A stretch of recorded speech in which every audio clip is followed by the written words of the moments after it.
Соңғы оқыған дәрісте Алла елшісі саллаллаху алейхи вассалам хақ болған дін исламды Алла Тағала тарафынан Құран аяты түскеннен кейін жария түрде насихат жасауға кіріскендігін оқыған болатынбыз.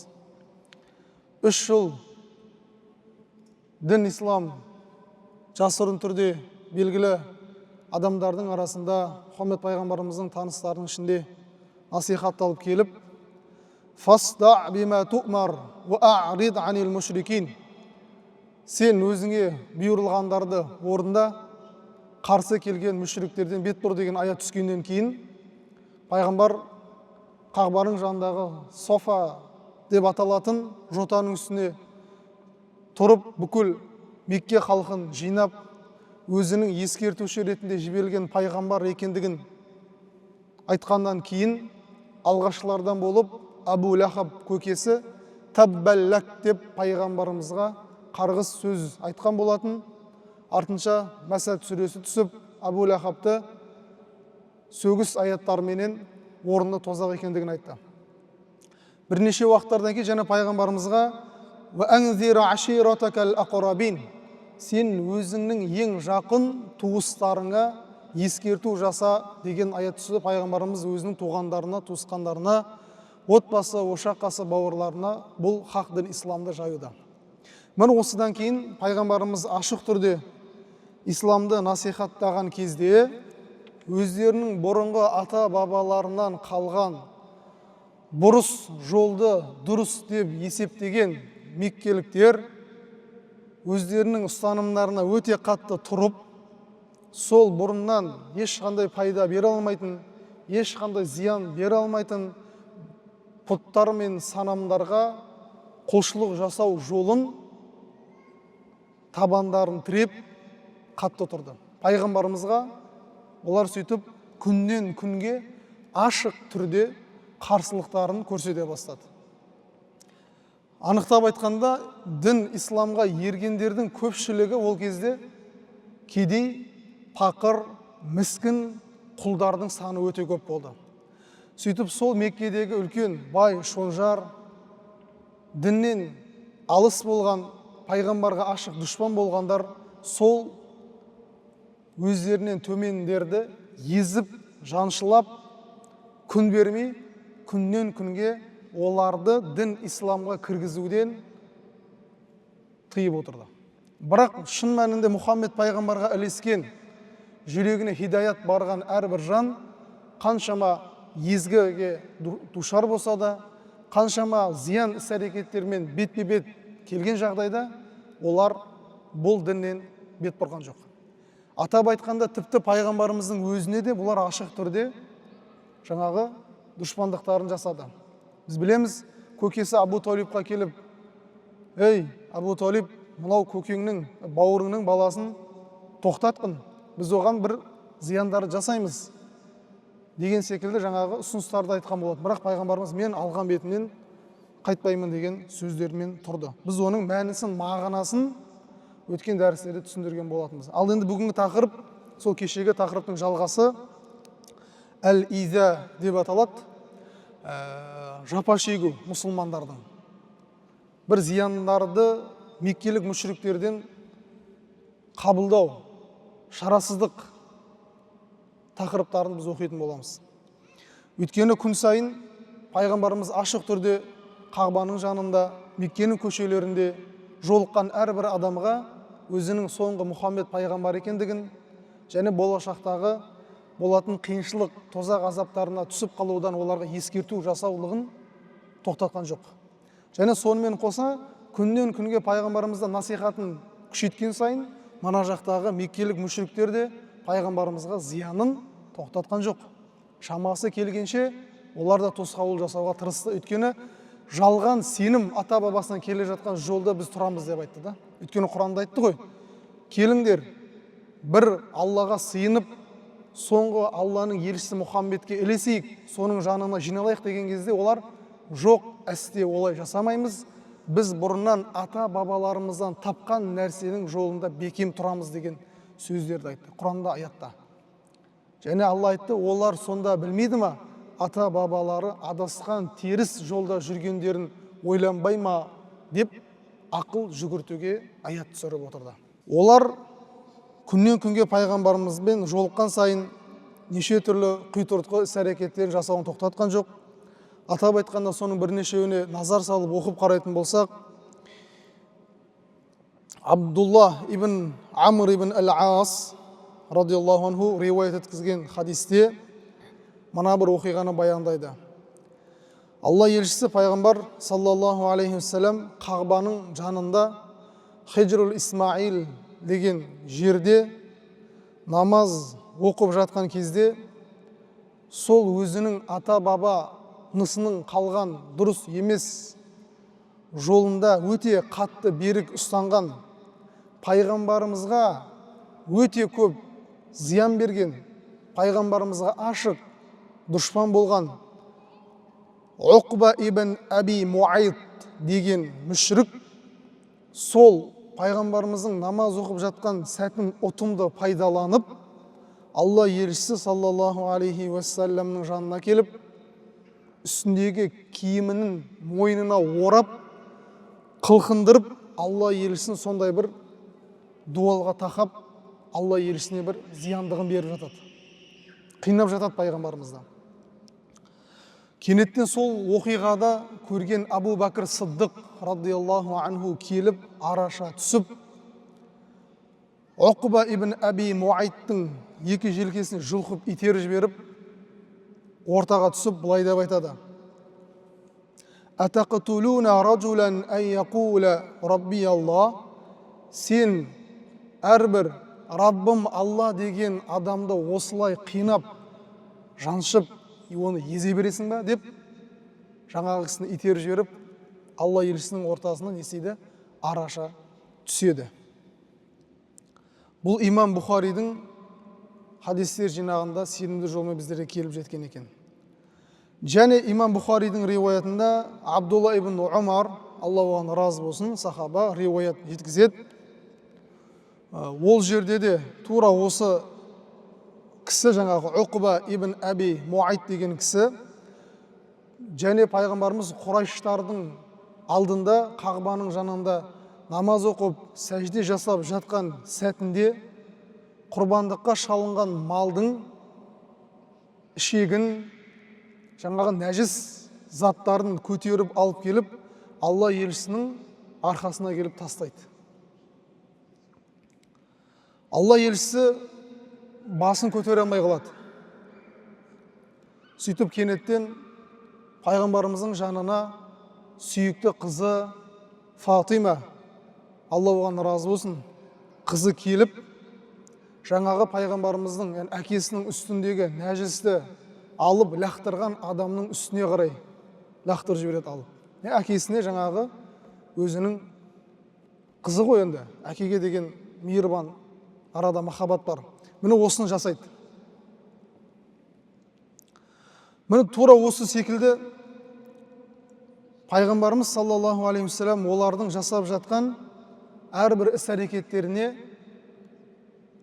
мойынсұнған жоқ. Мыналар маған қиыншылық беріп жатыр екен ғой деп, өзінің алға қойған мақсатын, жоспарын, Аллаға деген сенімінен ешқашан жүрегіне бір кірбің түскен жоқ.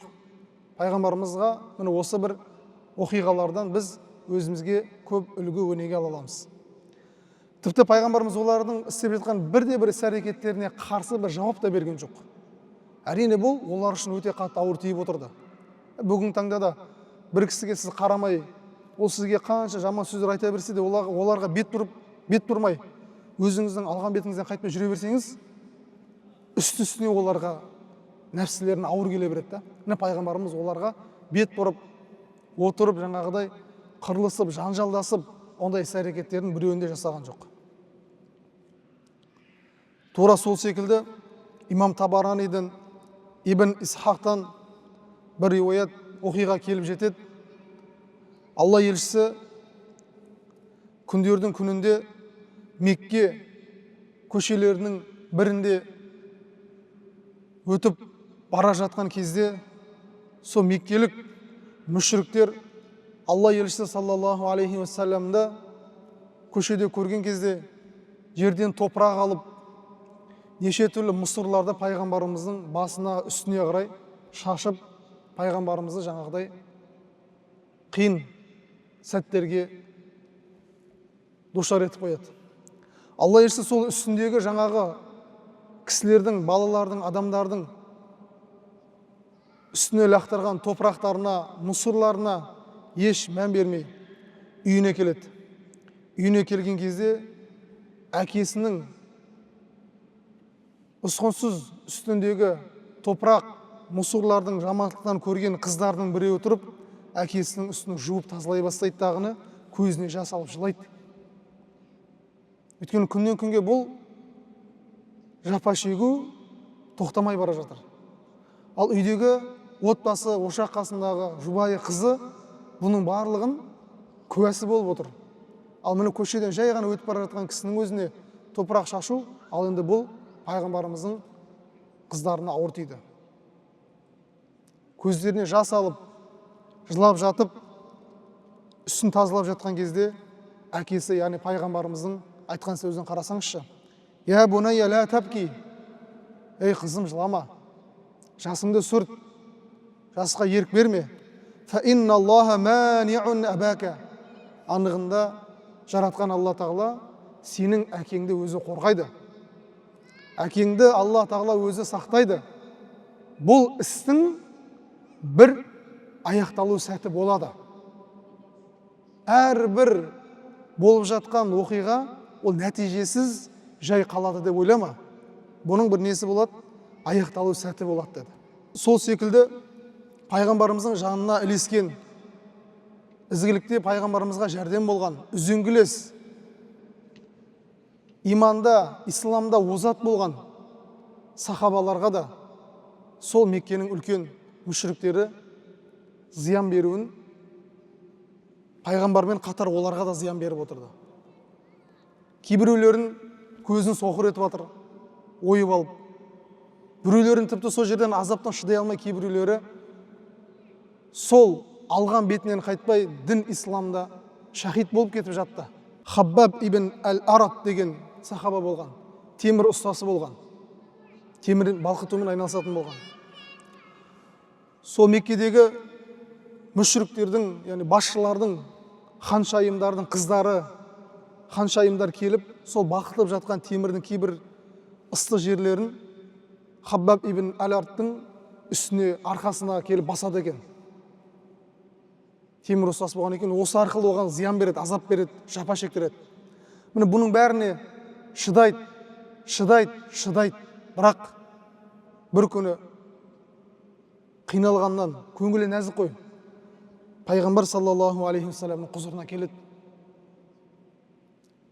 Келсе пайғамбарымыз Қағбаның жанында, Қағбаның көлеңкесінде үстіндегі киімін жамбастап көлеңкеде отырады. Міне осыны көріп, жолығып, уа Алланың елшісі, мынау мүшриктерден күннен күнге біздерге жасалып жатқан азаптары қиын болып бара жатыр. Тоқтаудың орнына күшейіп бара жатыр. Тоқтамай жатыр.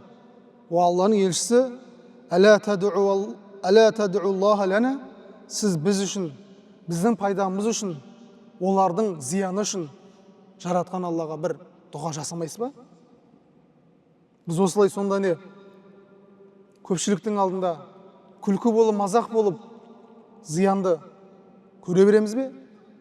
Жаратқан Алла бар ғой, бір дұға жасап, бұларға бір қарсы бір шара, іс, әрекет қолданбаймыз ба? Алланың елшісі сұрақ қояды. Сонда пайғамбарымыз жамбастаған жерінен орнынан тұрып, жүзі аздап қызарып, жаңағы Хаббаб ибн әл-Аратқа радиаллаху сахабаға лақад кана мин қабликум лиюмшату бимашатил хадид, анығында сендерге дейінгі, бізге дейінгі қауымдарда ақиқат жолда жүргендігі үшін оларға қарсы келген дұшпандар оларды ақиқат жолдан ажырату үшін темір тарақтар менен ет пен сүйекті ажыратып оларды тараған. Бізге дейінгі қауымдарда сондай зияндар болған. Қараңыз, ет пен сүйекті ажыратып темір тарақпенен оларды Алла деген сөзі үшін оларға осылай зиян берген, тараған, сөйтіп олар өлтірген. Бұл іс міндетті түрде жақсылықпен аяқталады. Және мына нәрсені біл, Алланың атымен ант етейін, болашақта мынандай оқиғалармен біз жолығамыз әлі ақ. Мынау Йемендегі Сана қаласынан шыққан атты жолаушы сапарға шыққан адам, сонау Хадрамаут деген қалаға ешкімнен қорықпай, бір ғана Алланың жәрдемімен сапар шегіп жүре беретін сәттерге жетеміз әлі.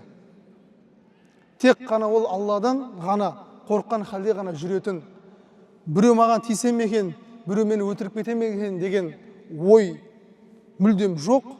Сана қаласынан Хадрамаут деген қалаға дейін әлі ақ емін еркін жүретін күндерді біз әлі көреміз.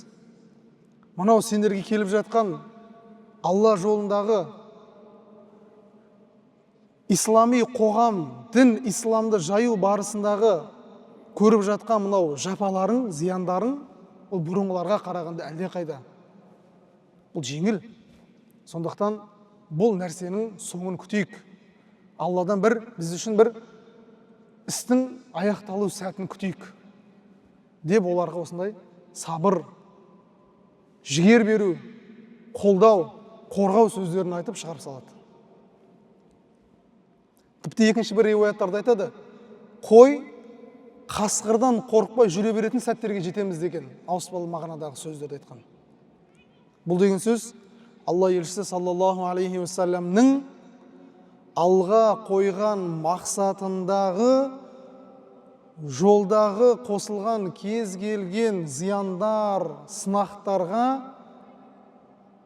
мойымай Алланың разылығына жетудің мақсаты өте күшті болу керек екендігін үйретеді. Міне бүгінгі тақырып біздікі осы. Ал енді біз күнделікті кітаптың желісінде оқып жатқанымыздай, осы оқыған тақырыптан шығатын нелер бар енді? Пайдалар бар, хикметтер мен сырлар бар. Енді сіздердің іштеріңізден осыны естіп отырған әрбір адам мынандай сұрақ қою керек. Мұхаммад Саид Рамадан Аль-Бути айтады. Әрбір осы уағызды тыңдап отырған адам мынандай сұрақ қою керек. Пайғамбардың саллаллаху алейхи уассаламның және оған ілескен сахабалардың көрген қорлық, азаптарын оқығанда мынандай ой автоматты түрде сұрақ келу керек деп айтады. Ол қандай? Пайғамбар саллаллаху алейхи уассалам мен оған ілескен сол кездегі сахабалар ақиқат жолда болса, неге бұндай азапқа тап болды? Және оларды Алла Тағала дінді шақыруды оларға міндеттесе, пайғамбарлық жүктеген болса, Алла Тағала неге оларды азаптан құтқармады? Қиналып жатты, біреу өліп жатты, біреу көзінен айырылып жатты, біреудің үстіне темір балқытты. Біләл ибн Хабаш, эфиопиялық Біләл азаншы, Умайя ибн Халафтың жеке құлы болған. Ол Алла дегендігі үшін оны күннің ыстығында, сол ыстыққа тамақ пісіретіндей деңгейдегі ыстықта жүргізіп жатқызып, үстіне ауыр көтере алмайтын тасты басып, мойнына ауыр жүктерді іліп, көшеде адамдарға күлкі қылып, жүгіртіп, тас лақтырып қинаған кезде де Біләлдің аузынан ахадун ахад. Ахадун ахад. Ол Алла біреу деген сөз түскен жоқ. Сонда Алла оларды құтқармады ма? Деген сөз шығады. Сол секілді мына жерде оқыған Хаббаб ибн Әл-Арат темір үстіне балқытып қинап жатқан кезде оны құтқаратын Алла болмады ма? Пайғамбарымыз сәжде қылып намаз оқып жатқан кезде үстінен бауыздалған малдың ішек қарын тастаған кезде оны қорғайтын Алла болмады ма? Деген сұрақ туындау керек деп айтады. Ал бұл сұрақ туындау керек. Міне бұған енді біз жауап береміз дейді. Мұхаммад Саид Рамадан Аль-Бути, Алла оған разы болсын. Бұның жауабы мынандай. дүниеде адам баласының басты миссиясы бар. Адам баласының балиғатқа жеткен, ақыл есі дұрыс, әрбір ұл мен қыз болсын, Алла Тағаланың оған қойған миссиясы бар. Ол мүкәлләф деп айтады. Мүкәлләф. Мүкәлләф деген Алла тарапынан мойнына жүктемелерді алған адам. Алла тарапынан мойнына жүктемелер, міндеттелерді, жауапкершіліктерді алған адам. Ол қандай жауапкершіліктер? Мүкәлләфқа ең бірінші намаз, ораза, зекет, қажылық, міндет. Және мүкәлләфқа бірнеше міндеттер істерді жасамау міндеттелген. Арақ шарапқа бармау, зина жасамау, өсімқорлық алмау, ұрлық, қарлық жасамау, ғайбат, өсек айтпау, ата-анаға ақ болмау, Аллаға орта қоспау міндеттемелер бар да. Мына жақта Алла Тағаланың үкімі істе деп тұр, мына жақта Алланың екінші үкімі істеме деп тұр. Мұны осы екеуінің ортасында. Осы екі жүктемені алған сіз бен біз да. Енді айтады, Алла Тағаладан жүктеме міндетті алған әрбір адамға мына дүниеде машақат болады. Машақат болады, қиыншылық міндетті түрде болады. Мысал үшін, намаз оқу рахат па, жоқ әлде машақат па? Әрине машақат. Ұйқының ең тәттісі ол таңғы уақытта. Жұрттар шыр ұйқыда, тәтті ұйқыда жатыр. Жылы төсекте, түс көріп, мамық төсекте жатыр. Ал мұсылман Алла тарапынан жүктеме алған мойнына. Ол сол таңертең не істеу керек? Тұрып намаз оқу керек. Нәпсіге ауыр ма? Әрине ауыр. Кім айтты таң намазын оқу жеңілдеп? Пайғамбар заманында намаз парыз болған кезде мұнафықтарға ең ауыр намаз таң намаз болған. Ұйқының тәтті уақыты. Бесін жұрттың бәрі түстеніп жатқан кезде сен тез апыл-ғұпыл қарын тойған тоймаған білмейсің дағыны, жүгіріп барып намаз оқисың. Асыр күйбең тіршілік, кептеліс қалада. Бір жерге барайын десең намаз кіріп тұр. Көшеге шықсан кептеліс, тұрып қаласың. Намаз уақыты кетіп бара жатыр. Машақат қой бұның барлығы. Белгілі деңгейде бар да. Әр адамның өзінің иман деңгейіне сәйкес. Шам жұмысын қызып жатқан кезде жұрттың бәрі үйіне қайтып жатыр. Жұрттар тамақ ішіп, көңілі көтеріп, ойын сауық құрып жатыр. Сен намазға дайындалып жатсың. Деген секілді. Белгілі деңгейде Алла Тағаланың жүктемелерінде адам баласы үшін бір нелер бар? Машақаттар болады. Бұл дүние уақытша дүние, машақат әлемі. Еңбек ететін уақыт. Соны түсіндіргісі келген деп айтады Алла Тағала. Егер де жаратқан Алла Тағалаға бір дұға жасап, пайғамбарымыз келіп жатқан зияндарды сахабаларына көмектесуіне болатын беді? Әрине болатын еді. Аллаға қиын ба, жоқ әлде ол? Жоқ, Аллаға жеңіл ол. Бірақ Алла Тағала бұл іспен нені түсіндіргісі келгендігін ғалымдар айтып жатыр да. Пайғамбар да, пайғамбарға дейінгі бүкіл қауым Раббым Алла дегендігі үшін міндетті түрде неге душар келген? Сынақтарға келген. Оны қауымдары қинаған, оған жапа шектірген. Ал егер пайғамбарымыз бір дұғамен бүкіл проблеманы шешіп жіберетін болса, онда сіз бен бізде бүгінгі таңда сол пайғамбардың дұғасымен, бір дұғамен проблема шешіп жіберетін болсақ, мына дүниедегі сынақ, машақат деген нәрсенің мәнісі болмай қалады. Тілімен иман келтіргенмен шынайы жүрегіне иман жеткен адамның арасы ажыратылмай қалады. Өтірікшімен шыншылдың, шын мұъминмен мұнафық кәпірдің арасы ажыратылмай қалады, егер мынандай нәрсе болмаса. Міне осыны түсіндіргісі келгендігін айтады пайғамбарымыз. Субханалла. Қараңыз. Зекет машақат болды. Зекет берген адам түсіну мүмкін оны. Қанша еңбегіңді, теріңді ағызып, жұрттар ұйықтап жатқанда сен жұмыс жасайсың. Белгілі сол мал дүниең немесе жұмысың, кәсібіңіз несопқа жеткен кезде нәпсіңізді сындырып, біреуге, танымайтын біреуге бересің да. Субханалла. Оңай ма, қиын ба? Қиын ғой. Машақат қой. Нәпсімен күресіп жатсыз сіз. Ішкі жан дүние алай дүлей. Берсем ба, бермесем ба, аз бердім ба, көп бердім ба. Бергенімді айтайын ба, айтпайын ба? Қажылық. Міне саған машақат. Баяғы заманның қажылығын ойлаңыз да. Жылдап айлап бару, Құнанбай аталарымыздың мысал үшін. Ал қазір міне самолетпен жеңіл деп айтамыз, бірақ оны бармаған адамдар қажылықты бармау керек деген ұстанымдағы адамдардың сөзі. Самолетпен ұшақпен барсаңыз да қажылық қиын. Оңай емес қажылық. Машақат болады ода да. Әдемі киіміңді шешесің, екі ақ матаны орайсың. Ең жүзіңіздегі әдемі деген шашыңызды қайырған әдемі күнде тарап, гел жағып, қымбат шампунмен тиіп жүрген шашты аласың. Ақ матаны қайта-қайта үстіңе орайсың. Шаң топырақта минада болып жатасың. Одан шығып Муздалифада жатасың. Шатыр жоқ, керек болса. Қиын ба? Әрине қиын. Міне Алла Тағаланың машақаттары қиын. Несі, жүктемелері, міндеттемелері қиын, белгілі деңгейде. Оны біз орындауымыз керек. Соны орындаған кезде шын мұсылман мен өтірік мұсылманның арасы өзінен өзі ажыратылып кетеді.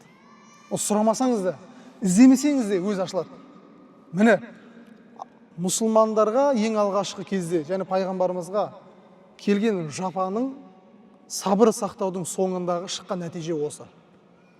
Бірақ бұл әр заманда орын алып отырған. Мен иман келтірдім, болды мен жәннатқа кіреді екенмін ғой деп отыру емес. Бәлкім тіліңізбен иман келтірген шын растауыңызды жүрегіңізге қондырып, соны мынау ағза мүшеңізбен көрсету. Қарапайым мысал. Военныйлер отыр арамызда. Командир болу оңай ма? Емес, оның белгілі нелері болады? Деңгейлері болады. Емтихан тапсырасың, өтесің. Қаншама жылды тер төгіп, ұйқысыз, денсаулығыңды жіберіп, ақшаңды құртып, бала шағаңды ұмытып, жұмыс жасап, соңында белгілі деңгейге жетесің. Сол секілді әлемдегі мықты деген университеттер бар. Америкада Гарвард деп айтамыз. Тағысын тағы, өзіміздің елімізде де мықты деген үштікте тұрған университеттерге кіру әрбір оқушының арманы. Бірақ ол барлығына міндет, барлығына нәсіп етіп жатыр ма? Жоқ, шын еңбек еткендерге беріп жатыр Алла Тағала. Оқыған, тоқыған, дүниесінде берген, уақытында берген, көздің майын тамызып оқыған адам белгілі уақыттардан кейін нәтижеге жетіп жатыр. Мақсат айқын. Сол секілді сіз бен біздің де, сол кездегі пайғамбарымыздың да, сахабалардың да мақсаттары айқын болды. Сол айқын мақсат жолындағы келген жапаларға, зияндарға олар не істеген жоқ? Мойынсұнған жоқ. Мақсат орындалды ма? Орындалды. Міне сіз бен бізде, құрметті жамағат. Міне пайғамбарымыздың осы бір оқиғасынан алатын біздегі ғибрат не екен? Намаз оқыдыңыз, өміріңіз 180 градус күшті болып кетті деген адам бар ма екен? Жоқ. Белгілі деңгейде артымыздан сөз еріп жатыр. О, араб құлдар дейді біреу көрсе. О, сақал өсіріп апты дейді. О, молда болып қапты ғой мынау дейді. Кеше ғана жүредің ғой дейді. Молда келе жатыр, қой тыныш отырыңдар дейді. Деген әзіл, нәпсіге ауыр келетін сөздер айтылып жатыр ма? Айтылып жатыр. Сабыр қылып жатырмыз ба? Сабыр қылғандар сабыр қылып жатыр. Тұмсығын бұзғанда тұмсығын бұзып жатыр да. Бірақ бізге Алла сабыр қылуды берген. Сабыр сақтаймыз. Белгілі деңгейде. Міне. Осы тұста Алла Құран кәрімде Зарият сүресінде айтады: "Ва халақатул джинна вал инса илля лиябудун." Мен жындар менен адамдарды өзіме құлшылық ету үшін жараттым деген біздің миссия бар. Ол деген сөз 24-те 7 құлшылық қыла бер, намаз оқи бер деген сөз емес. Міне бұны аятты бүгінгі таңда адамдар және кері дұрыс емес қисық түсініп отыр. Намаз оқысаң болды, сен бүкіл жұмыстан қалып қоясың, тойға бара алмай қаласың, ел жер аралай алмай қаласың, әйелің үйден шықпай қалады, пәлен сөз айта алмай қаласың. Жоқ, олай емес. Намаз оқыған адамда ондай тыйым жоқ. Мұсылман намаз оқисың, дүние тіршілігін жасай бер. Белгілі саусақпен санарлық арам сусындардан басқа сусынның бәрін іше бер. Белгілі балағат сөздерден басқа керемет сөздерді айта бер. Жұбайды үйде отырғызып қойсын деген сөз жоқ. Жұмыс істесін, бала бақсын, оқысын, әйелдерге тән болған мамандықтарды оқырып, елдегі мұсылман әйелдеріне қызмет етсін. Міне, жүктемелер біздің мойнымызда бар. Оны біз дұрыс түсінуіміз керек екен. Және біз айттық, осы басқа келген сынақтар арқылы Алла бізді емтиханнан өткізіп отырады. Емтиханнан өткізіп, ас-садиқ пен кәзиб дейміз ғой енді, шын мен өтіріктің арасын ажырату керек та. Алла Құран кәрімде Анкабут сүресінде алғашқы аятында былай деген, қараңыздар, өте маңызды аят. Алиф лам мим мағынасын Алла біледі. Ахасибан насу ан ютраку ан яқулу аманна ва хум ла юфтанун. Адамдар, мен тіліммен иман келтірдім, болды, ешқандай сынаққа түспеймін деп есептейді ме? وَلَقَدْ فَتَنَّ الَّذِينَ مِنْ قَبْلِهِمْ. Біліп қойыңдар, сендерден де бұрынғылар Раббым Алла дегендігі үшін сынақтарға түскен. فَلَيَعْلَمَنَّ اللَّهُ الَّذِينَ صَدَقُوا وَلَيَعْلَمَنَّ الْكَاذِبِينَ. Расында Алла сынақты, емтиханды шын иман келтірген мен өтірік жалғанның арасын ажырату үшін ол тілмен иман келтірдім деп қана қою емес, белгілі деңгейде сізге алдыңыздан кедергілер шығып отырады. Сіз шынсыз ба, өтіріксіз ба? Шын бұдан өтіп, бұны қабылдай аласыз ба, жоқ әлде, ой, мынауда бір бәле болды, бір намаз оқыдым, кедергілер шыға берді, тастайшы деп тастап кетесіз ба? Қандай? Міне, Құранда Алла айтып жатады. Тура сол секілді. Әл-Имран сүресінің 142 аятында және Алла айтады. Аузу биллахи минаш шайтанир ражим. Ам хасибтум ан тадхулул жанна. Сендер жәннатқа жеңіл кірем деп ойлайсыңдар ма? Валамма я'ламиллаху аллазина жахаду минкум ва ла я'ламанна ас-сабирин. Аллах тағала шын Алла жолында күресетіндерді және Алла жолында сабыр ететіндерді емтихан қылып алады деген. Жәннатқа кіру жай емес екен сонда. Болды. Ла илаха иллаллах Мұхаммад Расулуллах болды. Ассаламу алейкум. Жәннатқа кірем деген нәрсе жоқ. Жүктемелер орындау керексіз. Сіз қалайсыз ба, қаламайсыз ба, иман келтіргеннен кейін арнайы міндеттемелер бар. Жүктемелер бар. Намаз оқисыз, ораза ұстайсыз. Жағдай жақсы болып, Алла ризық несібеңізді мол етіп жатқан болса, табыс мықты болып жатса, зекет бересіз. Өміріңізде бір-ақ мәрте қажылыққа барасыз. Менің жұмысым бәрі анандай, мен қасымдағылардың бәрі арақ ішіп жатыр, мен жұмыстан тастап кетем деген нәрсе жоқ. Жұмысты жасайсыз, анаған сабыр етіп, оны да шешуге тырысасыз. Үйтіп бәрін қаш тастап кете беретін болса, онда мұсылманның шындығы мен өтірігі арасы ажыратылмай қалады деп айтады. Мұхаммад Саид Рамадан боти. Әрбір нәрсенің ішіндегі емтиханнан өту бізге бұйырылған. Алла Тағала шынайы өзіне бағынған, бойсынған құлмен өзіне өтірік иман келтірген, тілінде ғана иманда болғанның арасын ажыратуды қалаған деп айтады. Пайғамбарымыз соған сабыр сақтаған. Және мән беретін нәрсе, әрбір мұсылман өзінің жүрген жерінде ислам мұсылман қоғамын құру жолындағы кедергілерге де сабыр сақтап өтіп кету керектігін айтады. Әрқайсымыз міне өзіміз белгілі деңгейде өзіміздің отбасымыз бар. Сол өзіңіздің отбасыңызды, қазақта сөз бар, отан отбасынан басталады деген сөз бар. Әрқайсымыздың өзіміздің отбасымызды хақ дін, исламның төңірегінде тәрбиелейміз. Және сол сіздің айтып жатқан насихатыңыз бен тәлім тәрбиеңіз жұбайыңызға, ұлыңызға, қызыңызға ұнамай қалуы мүмкін бе? Әрине мүмкін. Сол кезде тасташтап кетпеу керек екен да. Әр түрлі ақиқатты жеткізетін жолдарды қолданып, жұбайыңызға осы жолды түсіндіруіңіз керек. Және ұлыңыз бен қызыңызға да осы тәлім, тәрбие, білімді, ғылымды, иманды белгілі деңгейде жолдарын тауып жеткізуіңіз керек. Қой, мен шақырдым, болды, мен бітті бұларға айтатын. Бұлардың құлақтары естімейді, жүректері тас болып қалған. Айта-айта шаршадым мен деп, жоқ, пайғамбар шаршады ма? Сахабалар шаршады ма? Ғалымдар осы білім жолында шаршады ма? Жоқ, шаршаған жоқ. Мақсат анық болғаннан кейін оған жету жолындағы азғантай дүниелік уақытша емтихан сынақты мойымауымыз керек екенбіз. Міне біз жүрміз осы жолда. Алла қаласа осы жолдың біз иншалла мына дүниеде әрине өзіндік бір қиыншылығымен қоса жеңілдігі болады. Имам айтады, түн басталғаннан кейін түн бітеді ма? Қараңғы болып тұрар ма еді мына дүние? Таң атады, жарық болады. Солай ғой. Тура сол секілді қиыншылық бола бермейді. Белгілі деңгейден кейін ол қиыншылық түгеліп, таусылып, артынан бір жеңілдік келеді міндетті түрде. Алла Құран кәрімде айтып қойған: "Инна мa'ал усри юсра". Анығында қиыншылықпен бірге жеңілдік бірге жүреді. Ал егер тек жеңілдік болып кетсе, өмірдің мәнісі жоқ. Тек қиыншылық болып кетсе, онда да өмірдің мәнісі жоқ. Екеуі бірге жүреді. Міне пайғамбарымыз соны өмірінде сахабаларына насихат арқылы қияметке дейін келетін үмметі сізбен бізге түсіндірді.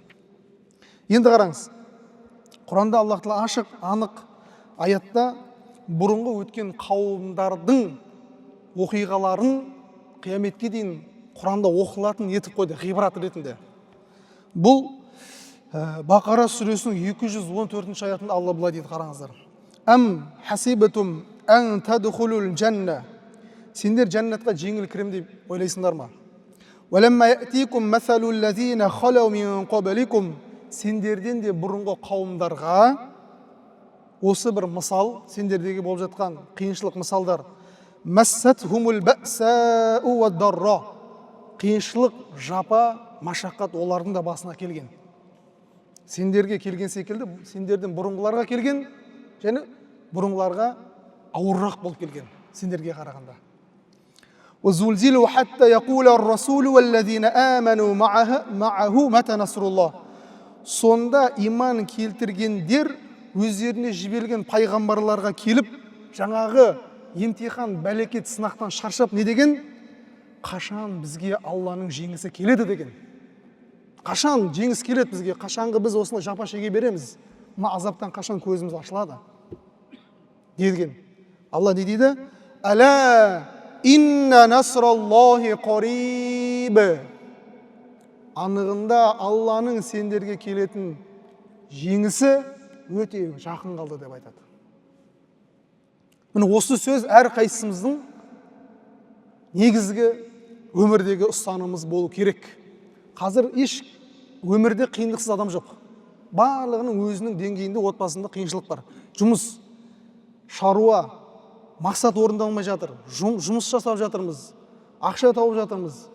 Ертелі кеш ризық, несібе, жолығу, кездесу, сауда, саттық, мешітке келеміз, кетеміз. Барлық қиын болып жатыр. Мына аятты есінен шығармаңыз. Әла инна насраллахи қариб. Алланың жеңісі, жеңілдігі өте жақын деген. Міне осыдан кейін адам қиыншылықтармен жолыға берсе ойлайды екен да. Мына азап қашан бітеді өзі. Деген кезде мына имам айтады, осы аятты Алла Тағаланың аяты жауап ретінде келген дейді әрбір адамға. Есінен шығармайық.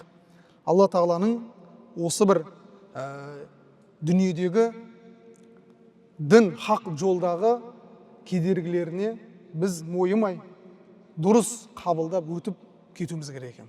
Міне бұрынғы ақсақалды аталарымыз тәуелсіздікке дейінгі өмірлерді еске алатын болса, олар да сол кезде ойлаған, біз осымен кете беретін шығармыз деп ойлаған. Тәуелсіздік ала алмаймыз ғой деген түсінік оларда да болған. Егер сұрайтын болсақ аталардан, үлкен жастағы қариялардан, олардан сұхбаттасыңыз, шын мен өзім естігем ауылда. Біз осылай кетеміз деп ойладық. Мына ел бұл тәуелсіздік ала алмай қалады деп біз ойлағанбыз дейді. Бірақ олардың ойы орындалды ма? Жоқ. Алланың деген тәуелсіздік алдық. Тіл бар, дін бар, шекара бекітілген, тәуелсіздік алдық. Аллаға шүкір. Тура сол секілді қиыншылық үнемі сізбен бірге жүрмейді. Міндетті түрде соңына жеңілдік болады. Мына пайғамбарымыз жаңағы келген Хаббаб ибн әл-Аратқа айтқан сөзінде бұл істің аяқталу сәті бар. Білгін, болашақта Йемендегі Сана қаласынан шыққан, сапарға шыққан кісі Хадрамаут деген қалаға еш қиындықсыз барады деген. Ол кездегілер үшін мына жақта Византия тұр, мына жақта парсылар тұр, олар үшін өте ол кезде жаңағы мысал ойға келу мүмкін емес болған. Бірақ ол орындалған. Қашан? Пайғамбар дүниеден өтіп, Абу Бәкір дүниеден өтіп, Омар ибн Хаттабтың тұсында көптеген Рим, Парсы, Византия сынды үлкен алып мемлекеттер ислам жетіп, мұсылмандардың қолына өткен. Мұсылман патшалар сол кезде өмір сүргенде жаңағы оқиғаны сахабалар еске алған. Кезінде Алланың елшісі бізге солай айтып еді. Міне орындалды ғой деген. Ол орындалады, ол болады шын мәнінде. Бірақ бізден талап етілетін нәрсе не екен? Мойымау, беріліп қоймау. Мақсатты қойғаннан кейін сол жолы жұмыс жасау. Өйткені біз айттық жаңа, бұрынғылардың көрген қиыншылықтары бұдан да ауыр болған да. Мысалы үшін бір ғана оқиға, Аммар ибн Ясир көз алдында әкесін, анасын мүшріктер келмесейді аяқ қолын байлап шахид етіп жіберген. Ал ендігі Аммар ибн Ясирге келіп өлтірмекші болғанда, Аммар ибн Ясир тілімен күпірлік айтып қойған. Жылап, сықтап, көңілі босап, пайғамбардың алдына баруға қынжылып, ялып, ақыр соңында пайғамбар жылап барған. "Е Алланың елшісі, кешіріңізші, мен өте жаман іс жасадым. Айта ғой, не болды? Айтуға тілім бармайды, айтсайшы. Алланың елшісі, әкем, шешем көз алдында шахид болды. Мені өлтірмекші болғанда тіліммен күпірлік жасадым" деген. "Мен енді не болдым?" деген. "Жағдайым не болды енді?" Сонда пайғамбарымыз сол сөзді тілімен айтқан кезде жүрегіңде қозғалыс болды ма? Сонда не деді? "Алланың елшісі, менің жүрегім иманға тасып тұр. Арнасынан тасып тұр. Жай тілмен айттым құтылу үшін" деген кезде, "Енді сені қинаса және солай айтып өтіп кете бер" деген. Яғни бұл сынақ саған келді, жүрегіңде иман нұры тасып тұрған болса, беріліп қойма деген сөз. Артынан аят түсіп, қысылтаяң сәтте осындай жағдайлардан шығып кетудің жолын көрсеткен. Және пайғамбарымыз осы Аммар ибн Ясирге қарап, "Сабран әла Ясир, ей Ясир әулеті, сабыр қылыңдар. Фамауидукумул жанна, сендердің орындарың менімен жолығатын ол жәннат. Аллахумма ғфир ли әли Ясир, ва қад фаалт." "Я Раббым, Ясирдің әулетінің барлығының күнәсін кешіріп жібер" деген. Расымен де Алла олар кешірген. Міне осындай жағдайларды сахабалар бойларынан өткізген. Енді сіз бен біз, құрметті бауырлар, осы жолда иншалла табанымыз мықты болсын.